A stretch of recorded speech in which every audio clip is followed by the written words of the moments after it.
ಸ್ನೇಹಿತರೆ ನಮಸ್ಕಾರ, ಹೇಗಿದ್ದೀರಾ ಎಲ್ಲರೂ?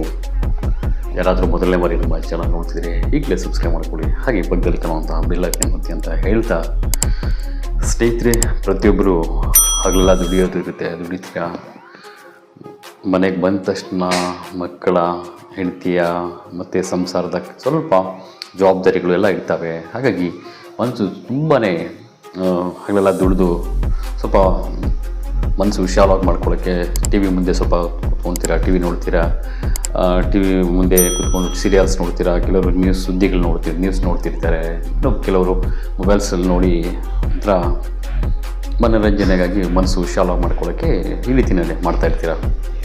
ಅದ್ರ ಜೊತೆಯಲ್ಲಿ ಕೆಲವರು ಇನ್ನೂ ಸ್ವಲ್ಪ ಆಚೆ ಹೋಗಿ ಟ್ಯಾಕ್ಸಿಲಿ ಹೋಗಿ ಚಿತ್ರವನ್ನು ನೋಡಬೇಕಂತ ಹೇಳಿ ಫಿಕ್ಸ್ ಆಗಿರ್ತೀರ.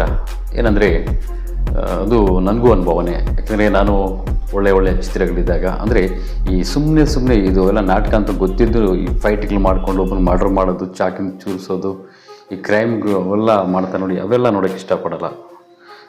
ಏನಾದರೂ ಒಂದು ಹೋಗೋದೇನು ಚಿತ್ರಕ್ಕೆ, ಒಂಥರ ನಾವು ಸಮಾಜದಲ್ಲಿ ತುಂಬ ಟೆನ್ಷನ್ಸ್ ಪಡೆದಿರ್ತೀವಿ, ದುಡಿಯೋದ್ರಲ್ಲಿ ಆಗ್ಬೋದು, ಜಾಬ್ ಮೇಲೆ ಆಗ್ಬೋದು, ನಾವು ಮಾಡುವಂಥ ಕೆಲಸಗಳ ಮೇಲೆ ಆಗ್ಬೋದು. ಆದರೆ ಚಿತ್ರಕ್ಕೆ ಹೋಗೋದು ಮನಸ್ಸು ಸಂತೋಷ ಪಡಿಸ್ಕೊಳ್ಳೋಕ್ಕೆ, ಹಗರು ಮಾಡ್ಕೊಳ್ಳೋಕ್ಕೆ. ಬಟ್ ಅಲ್ಲಿ ಚಿತ್ರದಲ್ಲಿ ಕೂಡ ಟೆನ್ಷನ್ ಕೊಡೋದು, ಇವನು ಸಾಯಿಸೋದು, ಅವನು ಸಾಯಿಸೋದು, ಅವೆಲ್ಲ ಅದು ನೋಡೋದು ಉತ್ತಮ ಅಲ್ಲ. ಅಂಥ ಸಂದೇಶ ಕೊಡೋದು ಚಿತ್ರದವರು ಸಮಾಜಕ್ಕೆ ಒಳ್ಳೆಯದಲ್ಲ. ಹಾಗಾಗಿ ಅಂಥ ಚಿತ್ರಗಳಿಗೆ ನಾವು ಒಂದು ಬೆಂಬಲ ಕೊಡಬಾರ್ದು. ಏನು ಮನಸ್ಸು ವಿಶಾಲವಾಗಿ ಮಾಡ್ಕೊಳ್ಳೋಕೆ, ಮನಸ್ಸು ಸಂತೋಷ ಪಡೋದಕ್ಕೆ ಒಳ್ಳೆಯ ಸಾಂಗ್ಸು, ಒಳ್ಳೆಯ ಆಡಿಯೋ ಸಾಂಗ್ಸು ಮತ್ತು ಒಳ್ಳೆಯ ಸಂದೇಶ ಇರಬೇಕು. ಆ ರೀತಿಯ ಚಿತ್ರಗಳು ನೋಡೋದ್ರಿಂದ ಈ ಸಾಯಿಸೋದು, ಮರ್ಡರ್ ಮಾಡೋದು, ಈಗ ಗನ್ ತೊಗೊಂಡು ಪಟ ಅಂತ ಅದು ಯಾವುದೋ KGF ಫಿಲ್ಮ್ ಚಿತ್ರ ಅಂತಾರಲ್ಲ, ಅದರಷ್ಟು ಡಬ್ಬ ಚಿತ್ರ ನಾನು ಯಾವತ್ತೂ ಲೈಫಲ್ಲಿ ನೋಡಿಲ್ಲ. ಅಷ್ಟು ತಲೆ ಬಿಸಿ ಆಯಿತು. ಆದರೆ ಅದು ಹಿಟ್ ಆಯಿತು. ಅಂದರೆ ಅದು ಅವ್ನು ತೋರಿಸ್ತಾ ಇದ್ರು. ಬಟ್ ಒಂದು ಪೊಲೀಸ್ ಸ್ಟೇಷನ್ಗೆ ಬ್ಲಾಸ್ಟ್ ಮಾಡೋದು ತುಂಬ ಒಳ್ಳೆಯದಲ್ಲ. ಅದು ಸೆನ್ಸರಲ್ಲಿ ಅವ್ರದ್ದು ಹೆಂಗೂ ಲೈಸೆನ್ಸ್ ಕೊಟ್ಟರೋ ಗೊತ್ತಿಲ್ಲ. ಆದರೂ ನಮ್ಮ ಕಮಿಷನರ್ ಸಾಹೇಬರು ಆ ಚಿತ್ರಕ್ಕೆ ಅಡ್ಡಿ ಮಾಡಿಸಿದರು. ಪೊಲಿಟಿಷನನ್ನು ಈ ರೀತಿ ನೀವು ಚಿತ್ರದಲ್ಲಿ ತೋರಿಸ್ಬಾರ್ದು, ಬ್ಲಾಸ್ಟ್ ಮಾಡೋದು ಅಂಥೇಳಿ. ಅಂಥ ಚಿತ್ರಗಳಿಗೆಲ್ಲ ಯುವಕರಿಗೆ ತೋರಿಸಲೂಬಾರ್ದು. ಯುವಕರು ಆ ರೀತಿ ಸ್ಟೈಲ್ ಮಾಡೋಕ್ಕೆ ಹೋಗ್ತಾರೆ. ಯುವಕರಿಗೆ ಒಂದು ಒಳ್ಳೆಯ ಸಂದೇಶ ಕೊಡೋ ರೀತಿಯಲ್ಲಿ ಚಿತ್ರಗಳು ಇರಬೇಕು ಹೊರತು, ಇಲ್ಲಾಂದರೆ ಮನಸ್ಸು ಸಂತೋಷಪಡಿಸುವಂಥ ಚಿತ್ರಗಳಲ್ಲಿ.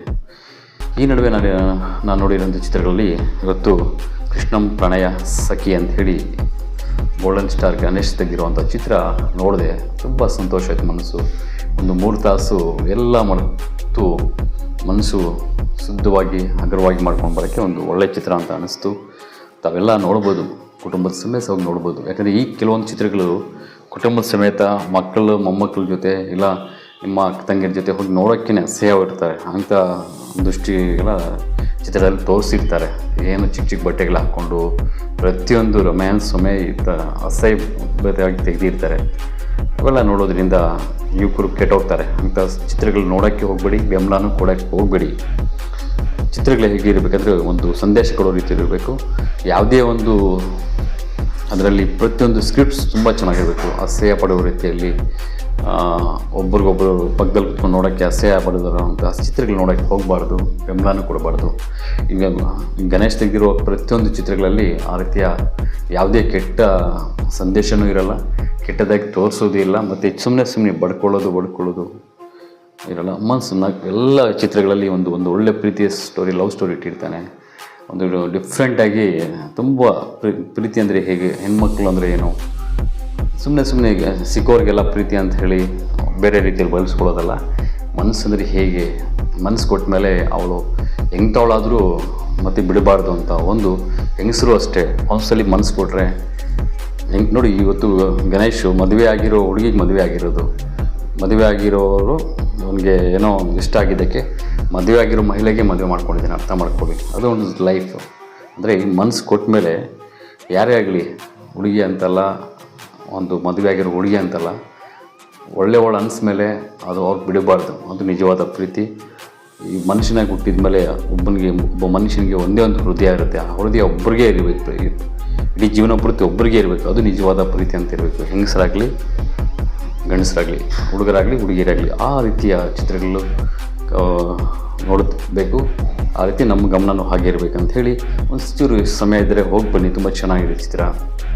ಈ 2006ರಲ್ಲಿ ಬಿಡುಗಡೆ ಆದಂಥ ಮುಂಗಾರು ಮಳೆ ಯಾವ ಟೈಪಲ್ಲಿ ಸಾಂಗ್ಸ್ ಎಲ್ಲ ಹಿಟ್ಟಾಯಿತು, ಅದೇ ಥರ ಇವತ್ತು 2024ರಲ್ಲಿ ಅದೇ ರೀತಿಯಲ್ಲಿ ಸಾಂಗ್ಸ್ ತುಂಬ ಹಿಟ್ಟಾಗಿದೆ.